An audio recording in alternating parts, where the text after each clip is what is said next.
Welcome, this is Rupert Reeves. Today we are going to continue with The Adventures of Buster Bear by Thornton W. Burgess. Chapter 17. Buster Bear Goes Berrying. Buster Bear is a great hand to talk to himself when he thinks no one is around to overhear. It's a habit. However, it isn't a bad habit unless it gets carried too far. Any habit becomes bad if it is carried too far. Suppose you had a secret, a real secret, something that nobody else knew, and that you didn't want anyone else to know, and suppose you had the habit of talking to yourself. You might, without thinking, tell that secret out loud to yourself, and someone might happen to overhear. Then there wouldn't be any secret. That is the way that a habit which isn't bad in itself can become bad when it is carried too far.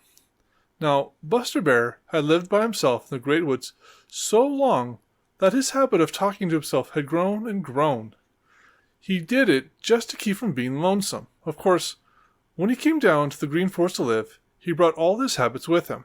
That is one thing about habits. You always take them with you wherever you go.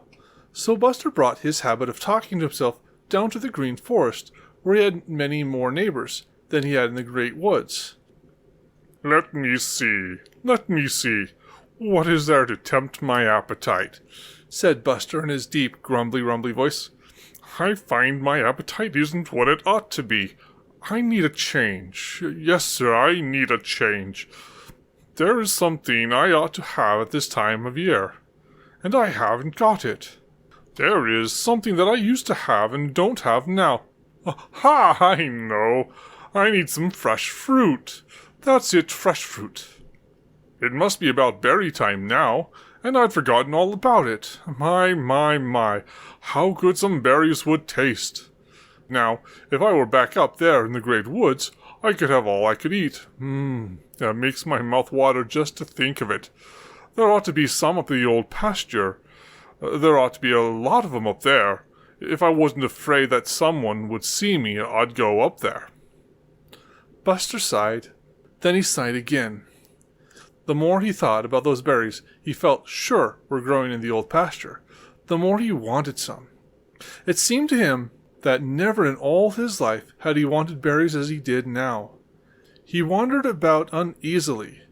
He was hungry for berries and nothing else. By and by he began to talk to himself again. If I wasn't afraid of being seen, I'd go up to the old pasture this very minute. Seems as if I could taste those berries. He licked his lips hungrily as he spoke. Then his face brightened. I know what I'll do. I'll go up there the first peep of the day tomorrow. I can eat all the berries I want and get back to the green forest before there's any danger that Farmer Brown's boy or anyone else I'm afraid of will see me. That's just what I'll do. I wish tomorrow morning would hurry up and come. Now, though Buster didn't know it, someone had been listening, and that someone was none other than Sammy Jay. When at last Barry lay down for a nap, Sammy Jay flew away chuckling to himself. I believe I'll visit the old pasture tomorrow morning myself, thought he. I have an idea that something interesting might happen if Buster doesn't change his mind. Sammy was on the lookout very early the next morning. The first jolly little sunbeams had only reached the green meadows and had not started to creep into the green forest when he saw a big, dark form steal out of the green forest where it joins the old pasture. It moved very swiftly and silently, as if in a great hurry. Sammy knew who it was. It was Buster Bear, and he was going berrying.